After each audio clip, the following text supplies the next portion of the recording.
Committee will come to order.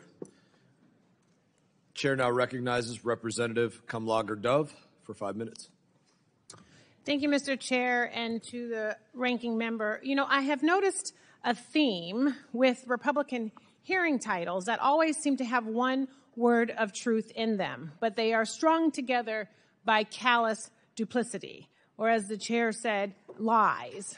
Betrayal is the word of truth today, and it is an incredibly accurate description of what Musk, Trump, and silent Republicans are doing to the American people. By unilaterally dismantling our entire foreign assistance apparatus, you have endangered every American who relies on that system to keep them safe from global crises and that relies on them to feed their own family. Not only that, but you have betrayed some of the stakeholders that I thought my colleagues cared most about: our farmers, our veterans, faith-based groups, diaspora communities in all of our districts, and the Constitution. Not to mention the people who have tragically died because you have ripped away the life-saving assistance they need to survive, and for no good reason. I was struck by the opening remarks of the chair. The chair mentioned helping people to vote. And why do Republicans not support the right to vote? There was a reference to all of these small dollars going to people in need who just happen to be of the LGBTQ community. And why are the Republicans, who actually crashed Grindr, the gay dating app, during the RNC, so focused on the LGBTQ community? But let's circle back to what the real betrayal looks like. First, there's the fact that Elon Musk ripped up the Constitution and our system of checks and balances by illegally dismantling USAID with zero congressional input. Congress is not a peanut gallery. It has constitutional oversight authorities that have been categorically violated. But this weaponization of government has been met with deafening silence, betrayal. And now to the so-called woke programming. The farmers. USAID's humanitarian assistance is a major source of income for American farmers, $2.1 billion in 2020. Farmers supply 41% of the food aid that USAID uses to feed starving people around the world, meaning that farmers' livelihoods directly benefit from these programs. The foreign aid freeze rips away their incomes while condemning vulnerable people to famine, betrayal. And veterans. American service members fought for decades in Afghanistan. Many of them are only alive today because the heroic service of Afghan interpreters, like my brother-in-law who served. And these folks we have worked with tirelessly to evacuate to the United States. But Trump canceled the refugee admissions program and left them behind, abandoned by the very people who used them for political gain and then ripped the rug out from underneath them at the first chance they got. Betrayal. And then the Christians.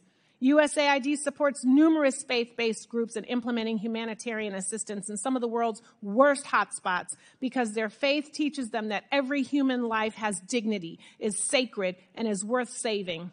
Cutting off aid has forced massive layoffs at these organizations and desecrated their life's work. I guess no one cares about religious freedom when it interferes with a billionaire's political agenda. Betrayal. And diaspora communities.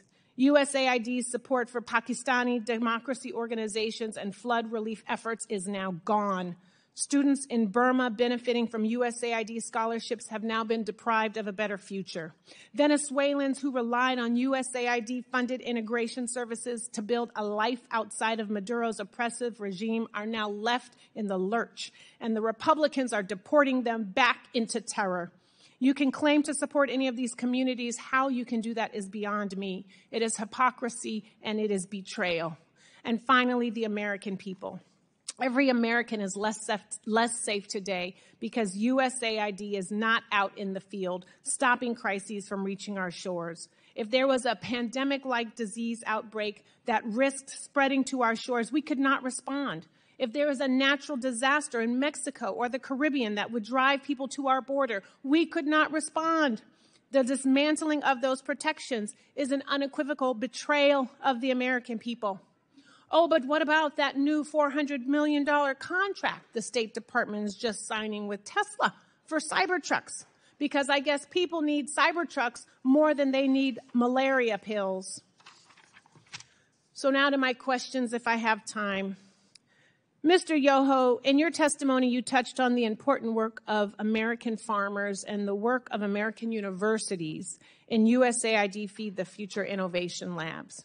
What capabilities do we lose domestically, and what domestic constituencies do we hurt by eliminating these programs?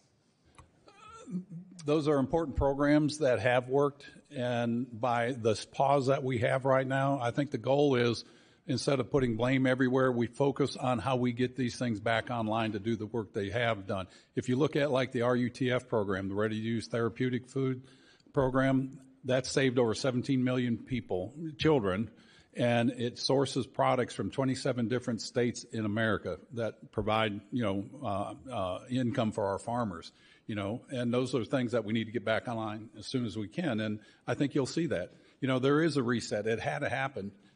Shame on us when I was in Congress that we didn't do these things earlier. It's done. Can't go back. We can only go forward. Thank you, and I yield back. Thank you for the time, Mr. Chair. You're welcome. And in answer to the question, the reason LGBTQ is the focus is because that's